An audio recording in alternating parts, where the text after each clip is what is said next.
Assalamualaikum warahmatullahi wabarakatuh. Pada video kali ini kami akan mendemokan alat robot kami, robot arm, dan juga dengan aplikasinya. Ya. Saya Ramadhani. Saya Muhammad Alta. Jadi ini adalah robot arm yang kami buat. Di sini kita menggunakan ESP32 sebagai microcontroller dan juga menggunakan power 5 volt 2 ampere. Lalu juga di sini kita pakai PCB yang dicetak menggunakan poliklorid.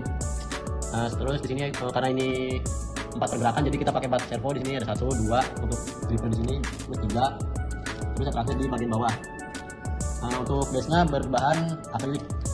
Lalu berikut adalah codingan di aplikasi Arduino IDE-nya. Kita karena menggunakan ESP32, jadi kita di sini menggunakan library-nya untuk ESP32 juga, seperti ESP32 servo dan lain-lainnya. Juga kita pakai library Wi-Fi H dan juga web server. Lalu di sini peran ESP-nya itu dijadikan sebuah hotspot agar kita bisa local connection ke si ESP untuk menggunakan si robotnya. Di sini ada SSID dari Wi-Fi yang si ESP lancarkan. Berikut adalah namanya, lalu passwordnya. Lalu kemudian di bawah adalah base pin, shoulder pin, elbow pin, lalu gripper dicolokkan ke pin berapa di ESP-nya. Lalu selanjutnya adalah inisial. Di sini ada inisial, shouldernya itu inisialnya 45, elbownya 135, shouldernya 100, elbownya 90. Jadi saat kita nyalakan set awalnya berada di angka segitu. Lalu di sini kita menggunakan yang namanya aplikasi. Kita menggunakan aplikasinya di Visual Studio, yang mana kita menggunakan bahasa Dart dan juga menggunakan compilernya Flutter. Nah, ini betul adalah codingan kami. Dari mulai yang pertama kita ngasih nama nih ke si aplikasinya, ngasih nama ke si aplikasinya itu ESP controller. Nah, ini descriptionnya. Lalu kemudian kita menginstal beberapa library agar bisa dikompil. Ada Flutter, terus ada web server, ada Android. Jadinya ini bisa dikompil beberapa aset yang kita mau. Lalu kita di sini bisa masukin aset, font, icon, dan lain-lain.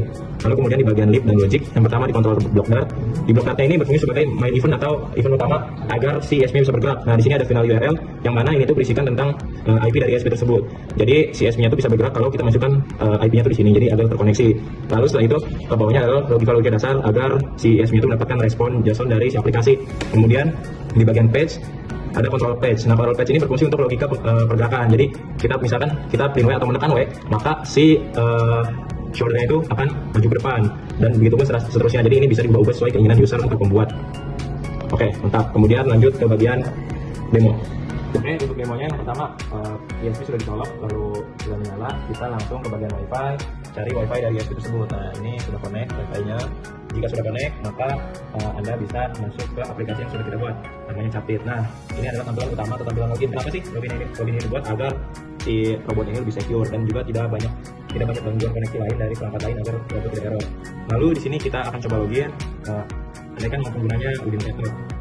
Lalu untuk password bisa kita atur sendiri di bagian password. Kalau di sini saya passwordnya 1, 2, 3, 4, 5, lalu ketik masuk.